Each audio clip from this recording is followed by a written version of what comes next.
Hello दोस्तों, स्वागत है आप सबका PYQ एकेडमी में। आज के इस वीडियो में हम लोग एस्टेट के साइंस का जो प्रथम शिफ्ट हुआ था यानी कि शिफ्ट 1 के क्वेश्चंस को सॉल्व करेंगे। साइंस से भी एस्टेट में कुल 100 प्रश्न पूछे गए थे, जिसमें से 50 प्रश्न को पहले पार्ट में आज के वीडियो में हम लोग सॉल्व करेंगे। नेक्स्ट वीडियो में 50 क्वेश्चंस को सॉल्व करेंगे। और आज का जो वीडियो है ये 8 सितंबर 2023 का वीडियो है और साइंस का क्वेश्चंस है, तो इन्हीं क्वेश्चंस को सॉल्व करते हैं। फ्रेंड्स, यदि आप सभी को हमारे ये सेशन यूजफुल लगे तो हमारे चैनल को लाइक, शेयर एंड सब्सक्राइब जरूर कीजिए। आते हैं अपने क्वेश्चंस पे। आज का पहला क्वेश्चन है, जैव तकनीक कृषि में सम्मिलित मुख्य तकनीक है। तो जैव तकनीक कृषि में सम्मिलित मुख्य तकनीक क्या है? तो उत्तक संवर्धन होगा। ऑप्शन नंबर ए राइट है, उत्तक संवर्धन। दूसरा क्वेश्चन है, व्यावसायिक रूप से उत्पादित किसी रासायनिक पदार्थ से मिट्टी की उर्वरता बढ़ती है। तो व्यावसायिक रूप से किस रासायनिक पदार्थ से मिट्टी की उर्वरता बढ़ती है? तो वह उर्वरक यानी कि खाद से बढ़ती है। अगला क्वेश्चन दे रखा है, ब्रायलर मुर्गियों का दैनिक भोजन प्रोटीन व वसा से युक्त होता है। पोल्ट्री खाद्य में निम्न में से किसका स्तर उच्च रखा जाता है? तो पोल्ट्री खाद्य में किसका स्तर उच्च रखा जाता है पूछ रहा है। तो यहाँ ऑप्शन नंबर ए राइट है, विटामिन ए और के का। तो यहाँ क्वेश्चन है कि वह स्थान जहाँ मधुमक्खी पालन किया जाता है कहलाता है। तो वह स्थान कौन सा कहलाता है जहाँ मधुमक्खी पालन किया जाता है? तो उस स्थान को हम एपियरीज के नाम से जानते हैं। एपियरीज कहते हैं, मधुमक्खी पालन जहाँ किया जाता है उस स्थान को एपियरीज के नाम से जानते हैं। नेक्स्ट क्वेश्चन है, किसानों के द्वारा फसल चक्र का उपयोग किसकी वृद्धि हेतु किया जाता है? तो मृदा उर्वरता की वृद्धि हेतु किसानों के द्वारा फसल चक्र का उपयोग किया जाता है। क्वेश्चन नंबर 6 है, निम्नलिखित में से कौन मैग्नीशिया का दूध है?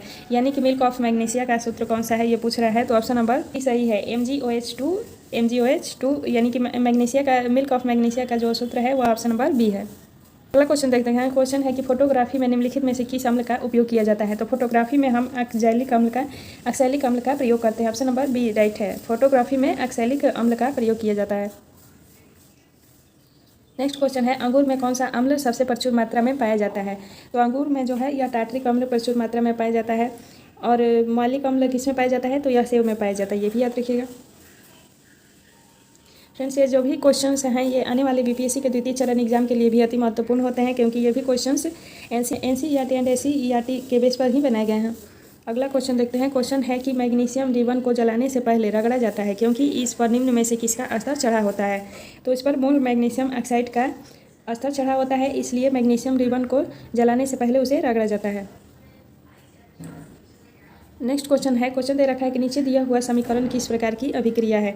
तो नीचे समीकरण दिया गया है जो कि किस प्रकार की अभिक्रिया है पूछ रहा है। तो यह द्विविस्थापन की अभिक्रिया है। यह जो समीकरण दे रखा है यह द्विविस्थापन की अभिक्रिया है। क्वेश्चन नंबर 11 है, निम्नलिखित में से कौन गंधीय सूचक नहीं है? तो गंधीय सूचक इनमें से कौन सा नहीं है? तो वह शकरकंद होगा। शकरकंद जो है यह गंधीय सूचक नहीं है, यानी कि इससे कोई गंध नहीं निकलता है। लौंग का तेल, प्याज और वेनिला ये तीनों ही गंधीय सूचक हैं। अगला क्वेश्चन देखते हैं। निम्नलिखित में से तत्वों के वर्गीकरण का वर्तमान में क्या आधार है? तो तत्वों के वर्गीकरण का वर्तमान में क्या आधार है? तो तत्वों की परमाणु संख्या है। तत्वों का वर्गीकरण परमाणु संख्या के आधार पर ही किया गया है। अगला क्वेश्चन है, निम्नलिखित में से कौन तत्व अधिक अस्थायी है? तो कौन सा तत्व है जो अधिक अस्थायी है? ऑप्शंस हैं CaO, Ar और Be। तो यहाँ Ar जो है यह अधिक अस्थायी तत्व है। अगला क्वेश्चन देखते हैं। क्वेश्चन है कि निम्नलिखित में से कौन अक्रिय गैस का इलेक्ट्रॉनिक विन्यास नहीं है?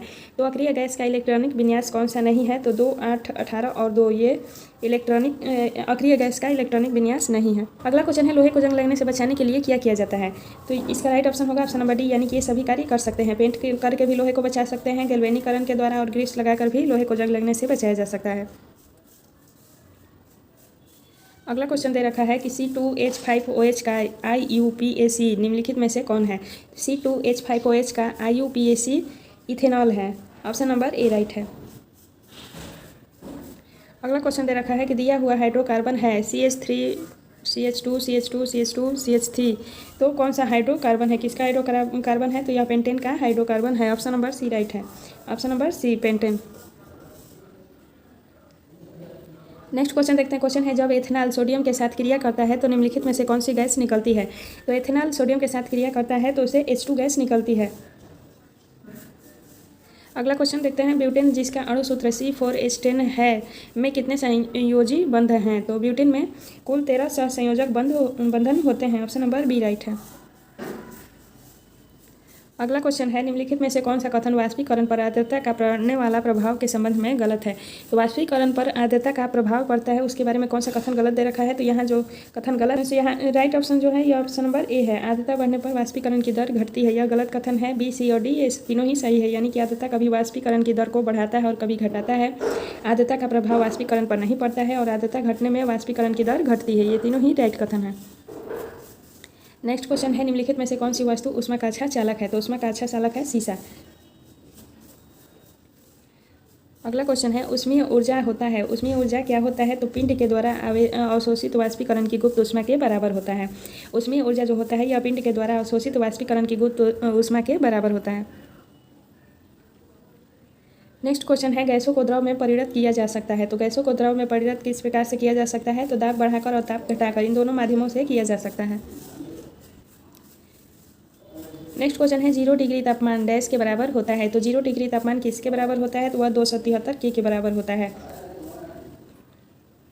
अगला क्वेश्चन है, प्रति सेकंड पृथ्वी की सतह से प्रति वर्ग मीटर ग्रहण किए गए सौर ऊर्जा का मान डैश होता है। तो प्रति सेकंड पृथ्वी की सतह से प्रति वर्ग मीटर ग्रहण किए गए सौर ऊर्जा का मान कितना होता है। तो वह 1.36 किलोमीटर जूल सेकंड होता है। ऑप्शन नंबर बी राइट है।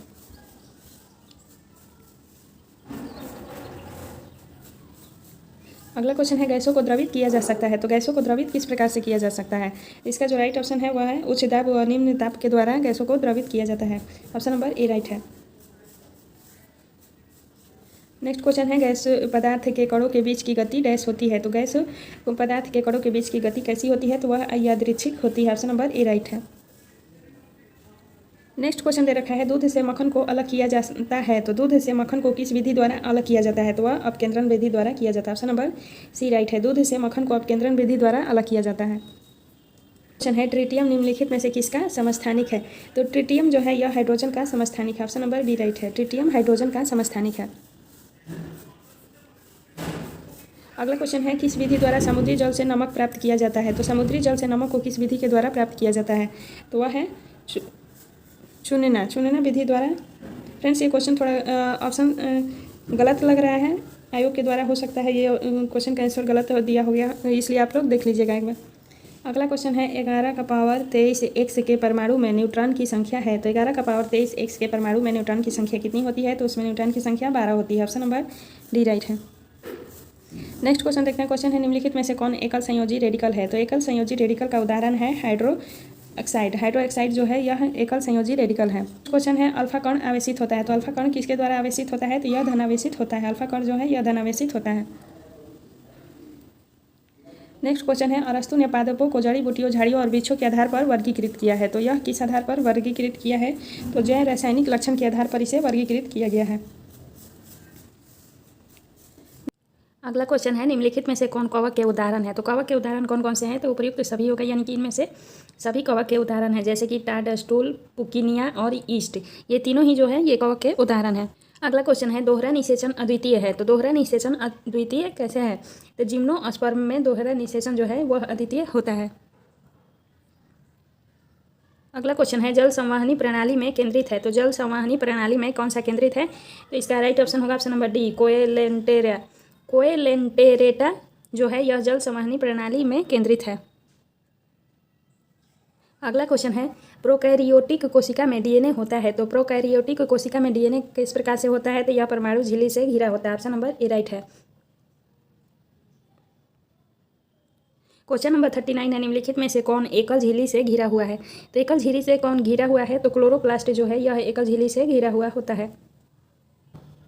नेक्स्ट क्वेश्चन देखते हैं। क्वेश्चन है, माइटोकॉन्ड्रिया किसका स्थल है। तो माइटोकॉन्ड्रिया जो है यह एरोबिक श्वसन का स्थल है। ऑप्शन नंबर डी राइट है। माइटोकॉन्ड्रिया एरोबिक श्वसन का स्थल है। नेक्स्ट क्वेश्चन है, राइबोसोम किसके लिए केंद्र स्थल है। तो राइबोसोम जो है यह प्रोटीन संश्लेषण के लिए केंद्र स्थल है। राइबोसोम को प्रोटीन संश्लेषण का केंद्रीय स्थल माना जाता है। ऑप्शन नंबर बी राइट है।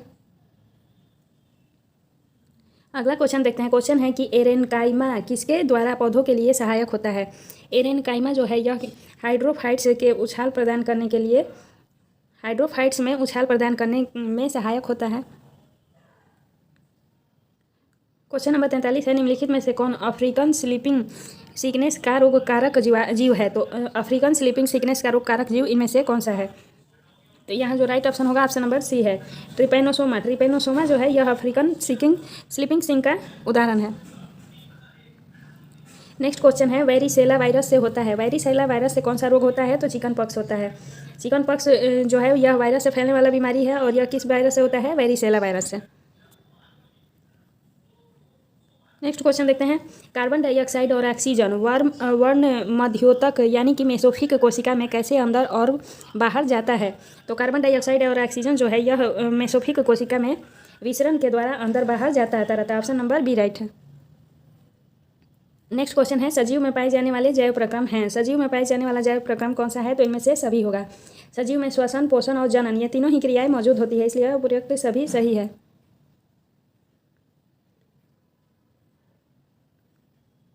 अगला क्वेश्चन है, पत्तियों में फ्लोएम कहाँ रहता है? तो पत्तियों में फ्लोएम जो होता है यह पत्तियों के निचले एपिडर्मिस की तरफ होता है। पत्तियों में फ्लोएम कहाँ होता है? तो पत्तियों के निचले एपिडर्मिस की तरफ होता है।